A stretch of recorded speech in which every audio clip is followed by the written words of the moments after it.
Oo, yun. Naranasan nila, na-experience nila tumira sa Pilipinas. Naranasan nila magbakasyon, alibot. Ayun, tapos magana buhay nila. Di ba? Ang ginagawa lang nga nila, kakain, magluluto. Di ba?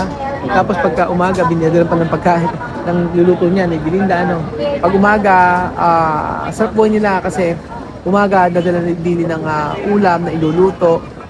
Tapos lalagyan ng saret, ganyan, di ba? So, lahat naman nangyayari there, lahat naman nangyayari, may reason. Oo, may reason. Si God, bakit? So, ayan po mga amigo. Dito pa rin po tayo, nakapila po si Joanna at saka si Wesley. At inaantay lang po natin at para mai-guide ko sila kung anong gagawin nila kasi meron silang ang tawag doon, meron silang para maipakita ko sa kanila yung boarding pass. Kasi meron din nakalagay doon Malabo, Manila to Addis, sa yon. Tapos Addis pangalawa. So bali dalawa yung boarding pass sila. Tama? Dalawang boarding pass sila. And then after noon, sabi ko sa kanila pag nasa Malabo sila, tawagan nila ako, message sila ako para ma-i-book ni Kuya Belgium from Gabon, from Malabo to Gabon. Kasi ayoko na pumunta sila sa bata. Gawa ng mas mapapamahal and then mas nakakapagod. Isipin nyo, from Malabo, punta ng bata, magkano? 70, 140. So, 140. Tapos pagkayari pupunta sa may alam mo silang bahay doon, pupunta sila doon sa may Gabon. So punta Mongomo, sa Mongomo magkano mauubos sila.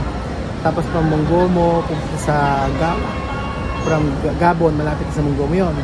Tapos from Gabon to doon sa may bahay ni Darlene, pero medyo malayo yun. Ocean Peak, Ocean Peak. Tapos mga amigo, ang gusto ko mas makabalik sila sa Gabon ng mabilis. So pupunta sila from Malabo, bubuk namin pag Gabon, mag-aeroplano, and then aeroplano, pagaba nila ng Gabon sa Libreville, punta po sila mga amigo sa magbabarko sila. So sabi ko kay Wesley, update na lang niya ako kapag ano yung mga ganap sa kanila doon, kung nakauwi na sila sa Gabon. Ang gusto ko lang naman makita na happy si Joanna sa decision niya sa buhay. Pero yun nga, kung maging happy siya sa pag-uwi, sana siya na lang, huwag na isama si Wesley. Pero ayoko na isipin yung mga amigo. Ikaw, ano napipil mo na Belgium? Ano ang napipil mo na uuwi na sila sa decision ni Joanna?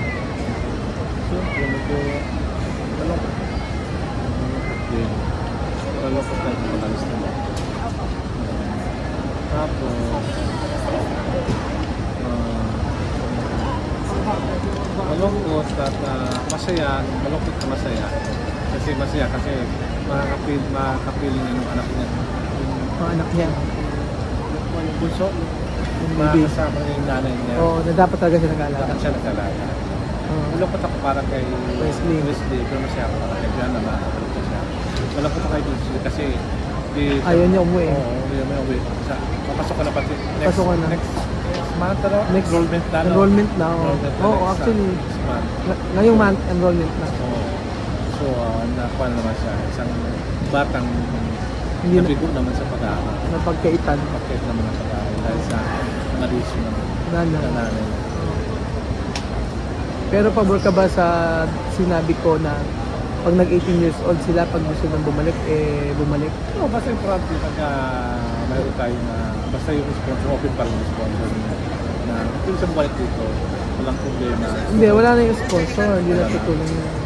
Hindi naman, Ako naman, walang problema sa akin kasi sasakwa mo naman yan. Hindi kaya mo naman. Pag 18 kasi wala na silang responsibility sa nanay nila. Dito, Hindi na ako mare-report. 18 na kasi malaki na, diba? Kaya lang, sa 18, pagka, kaya yung 16 siya, sa 18, 2 years na yun, napakarami pang mangyayari sa 2 years. Marami pang mangyayari sa 2 years, hindi yun na, diba? Hindi yun yung, hindi yung, siyempre mababago na ulo yung ugali, ganun. Dami ko natulog kay Wesley. Dami ko natulog. 6:45 daw pero So, ayan, wala pa rin po sila, ano, text pa rin po sila hanggang ngayon. Naranasan nila paano tumulong sa Pilipinas. Oo, yun. Naranasan nila, na-experience nila tumira sa Pilipinas. Naranasan nila magbakasyon, nakalibot. Ayun, tapos magaan ang buhay nila. Diba? Ang ginagawa lang nila, kakain, magluluto. Diba? Tapos pagka umaga, binidala pa ng pagkain ng luluto niya, nagbilinda, ano. Pag umaga, sarap buhay nila kasi umaga, dadala na bili ng ulam na iluluto. Tapos lalagyan ng sarep, ganyan, di ba? So lahat naman nangyayari there, lahat naman nangyayari, may reason. Oo, may reason. May reason sila bakit kailangan sila umuwi. May reason sila kasi matagal dito. Kasi in the future, malaman nila yung reason. Malaman nila kung bakit. Kasi parang yan, makikita nila yung reasons nila bakit sila kailangan bumalik.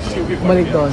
Siguro sa reason sila bumalik si Diana, parang alagaan yung anak niya, para lumaki na hindi nangyari sa akin yung anak na namamatay. Pero kung ang decision ba ni Joanna iwanan si West dito, tingin mo makakabuti para kay West ito? O makakabuti kasi makakapag-aral siya. Makakapagtapos siya ng pag-aaral. Tapos marami siyang matutunan. Basta maging mabait lang siya. Kasi kapag naging pasaway siya dito sa Pilipinas, yun ang hindi makakabuti para sa kanya. Exactly. Oo. Pero may reason yan kung bakit kung sila parehas. May reason. Kasi wala naman, tingin mo pagkukulang pa ako sa kanila. Kasi wala naman kasi lahat lang binibigay mo sa kanila. Yun nga lang, sa Pilipinas kasi, busy talaga. Busy, no? Busy kasi tayo. Sa ganyan na, paghapon. Apo, nakapupuntahan. Mag-araw-araw yun. Dito busy ka dito, uwi ka lang sa gabi na. Ito yung trabaho dito. Iba nga trabaho dito, hindi ko nga nagagawa iba nga trabaho dito sa Oo, di ba? kumpanya natin. Wala ko na sinapin ang report kasi ito lang kung saan natin pinipotobus sa dami ng trabaho. Kasi hindi na binabayaran. So, malit ka na. So, siguro maayos talaga yung ano ito. Siguro kailangan talaga may mga tao sa kumpanya natin na talagang naka-internet talaga sa kanya ng trabaho. Tapos siyempre, nasa office lang talaga siya. Kagaya niya, nakita mo, di ba? Yung pagka sinasabi na, di ba nga, hindi ako nakapunta sa kanila. Madalas, di ako nakapunta. Yun ang kong pinaunawa kay Joanna at kay Wesley. Yung mga ganun. Ang laki ng pakaiba nila kasi sa pamilya. Hindi nakatiyo sila doon. Pinira sila. Ayun, pinira sila ni Joanna. Ayan. Doon sila pinila. Ayan. Oo. O kasi si Chema may bahay lang. Ang buhay na gusto ko si Joanna, yun, nagpa-party-party. Ganon. Bata pa siya, gusto niya mag-asawa.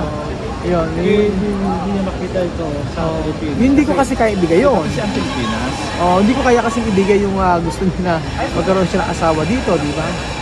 Hindi ko kayang ibigay. Hindi yan mangyari kung nasa Amerika, so nasa European na kabansa.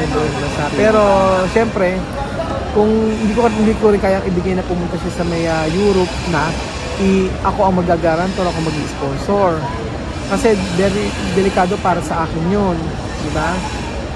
Kasi yung time na kasi sinabi kong Joanna, wala akong kapasidad. Alam niya na dapat yun, na hindi talaga pwede. Di ba? Kasi hindi naman ako nagsuggest sa kanya pumunta ka ng Europe. Hindi naman ako nagsuggest sa'yo punta ka ng Turkey daw sa boyfriend mo, ganun. Hindi naman siya masama eh. Ang gusto lang niya is yung makakabuti para sa kanya. Yun ang iniisip niya. Parang tayong mga OFW, pagka nagpunta tayo sa ibang bansa, gusto natin di ba? Magkaroon ng buhay na maganda. Ganun din siya. Kaya lang, ang naiisip niyang paraan is para siguro mag-asawa. Nag-isip ako, ang iniisip ko talaga, pumunta siya sa parang si Wesley, bakit kinuha niya ulit yung pabalik? Ano ba talaga nasa isip niya, ano ba reason niya, bakit kukunin niya ulit yung anak niya, pabalik sa Pilipinas? Yun ang gusto ko malaman. Ano ba talaga reason niya, bakit kinuha niya sa anak niya? Hindi na lang yun, tapos babalik niya ulit. Anong reason? Yun ang hindi ko mag-gets. Hindi ko mabigyan ng katanungan. Yun ang Hindi niya, no, nabuhay kasi siya na si Wesley ang nag-aalaga ng mga kapatid niya. So anong reason niya? Pupunta yung para mag-alaga ulit ng anak niya. Kaya pinabalik Tingin niya. ko, ganun Kasi din. may reason talaga. Kasi hindi naman pwede na ano hindi naman po pwede na uuwi siya mag-isa tapos yung parang siya ang mag-aasikaso ng mga anak niya. Kasi ang parang nangyari is gusto niya punta ng France tapos Pero pag sa si ayaw mo Wesley. niya sama si Wesley. Oo, di ba pag tumiiwan. Sama niya. So meron talagang katanungan talaga. So ibig sabihin, Kasi ganito yun. Ang para sa akin, hindi ako sure, pero para sa akin, syempre, ang mag-aalaga ng mga kapatid niya, kundi si Wesley. So si Wesley ang mag-aalaga ng mga kapatid, diwa na magkatrabaho. Kasi, ganun siguro. ah, So ibig sabihin, si Wesley hindi mag-aaral. basta ako medyo ibibigay ko lang yung pinangako ko sa kanila. Sayang naman kung siya mag-aaral. Ibigay ko lang yung pinangako ko sa kanila and then right after nun, bahala na si Joanna magtrabaho para sa family niya. Diba? Yun lang para sa akin. Kasi, ang ganda ng option na pinili ko sa kanya, diba? Sabi ko sa kanya, umuwi siya, mag-isa, alagaan yung mga anak niya. Diba? And then susupport ako sa kanya. Yun yung sabi ko sa kanya. Sinama niya si Wesley. Tingin mo ba, kailangan ko ba siya suportahan? Siyempre hindi na, di ba? Hindi ko na siya kailangan suportahan ng na bibigyan ako ng responsibilidad sa family niya dahil hindi ko na siya kaano-ano. At saka, siyempre, pwede kong bigyan, tulungan, pero hindi kagaya ng ginagawa ko. Hindi mo obligasyon tulungan ng mga anak ko. Oo, hindi, Gagaling sa mga- sabi niya, hindi mo obligasyon tulungan yung mga anak ko, pero dalhin mo ako sa bansa na pwede akong makapagtrabaho para sa mga anak ko. Yun ang sabi niya. Na sa bansa magtrabaho, di ka pwede magtrabaho.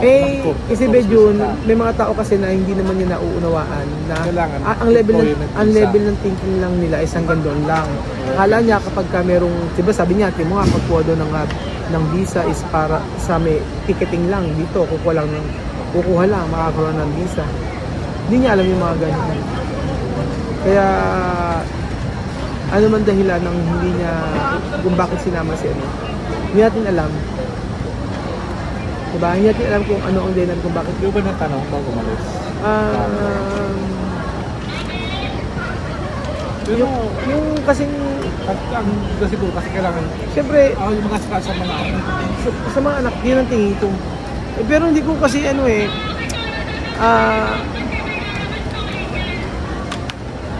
baka hindi niya kaya pagkatiwala sa akin. Possible, pwede rin yun. Hindi ko na alam, marami sigurong pumapasok sa isip niya ng dahilan. Pero ano man yung dahilan niya, siguro, wala, siguro, yun na, andyan kagaya niyan. Uwi na sila Sa pa ba nga kailangan gawin? E di ipag-pray na siya maging okay doon kasama ng kanyang mga anak. Ganun lang. titiran ko itong mga OFW na to. OFW lang ba niya? Ayan mo, Saudi sila Yan, mga Saudi. Nakakalungkot ka na. Oo, yung mga kanya. Yan. Pero may masaya naman kasi nakikita niya yung pamilya Mahirap. niya. Pagka OFW, mahirap pag 2 years ang pag 2 years or 3 years ang kontrata mo. Napakahirap, napakasakit. Kaya, Pero lang iba naman kasi nandun nakita yung pamilya niya. oo, yun. May ganun naman, may pamilya doon. Yes, yes. Pero ang bigat para sa pakiramdam pagka, kunyari, after 1 year kayo uli makikita, 2 years kayo makikita ng pamilya, masakit. So parang ganyan din si Joanna, parang mga OFW din, Liam. Parang mga OFW na homesick, gano'n. Ganun po mga amigo. Parang ganun din si Joanna. Tsaka na baka talaga ang bansa nila is para talaga ang dun siya komportable sa bansa nila. Pero ang laki na pinagbago ni Joanna, no? Sa kutis, sa katawan, tapos sa mga pananamit niya, Joanna. Si Wesley, ganun din, ang dami nang magbago sa kanila.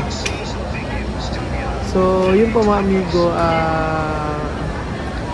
dahilan ng bakit hindi niya maiwan ang mga anak niya. Si Joanna makakasagot na yan. Pero ang alam ko lang ay sa tingin ko na meron siyang gustong tingin ko lang merong hindi niya siguro kayang umuwi na siya yung magiging responsibilidad lahat para sa mga anak niya. Yun ang aking tingin. O yung siya ang responsible na mag-alaga para sa mga anak niya. Yun lang nakikita ko.